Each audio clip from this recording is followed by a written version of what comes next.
tunaweza kuwa na wasiwasi na mashambulizi dhidi ya kanisa. Kunyala kuba nende kukuendekela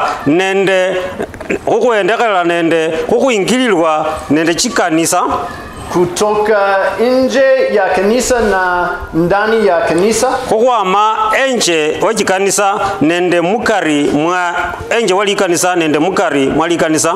Lakini tunaweza kupumzika tukijua kwamba milango ya kuzimu haitalishinda.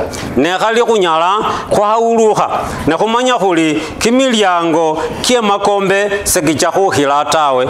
Nguvu zote zinazompinga Kristo na ufalme wake hazitashinda kanisa la Mungu. Kama nikosi kacha kupinga Kristo ne bubwami bwewe sekacha kukhila likanisa tawe. Mungu ndiye anayetawala. Wele niye oruka. Hata ruhusu kanisa lake kushindwa. Sacha kulekhula likanisa liewe liulwe tawe.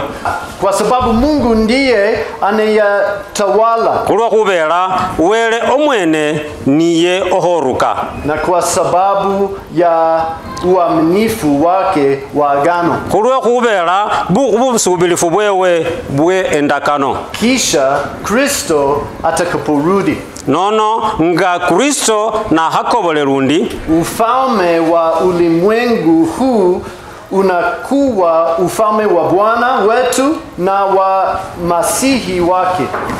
Bubwami bwasibala sino bucha kuba bubwami bwawele nende omuwakwa mafura wewe. Naye atawala milele. Na niye acha huruka mindali.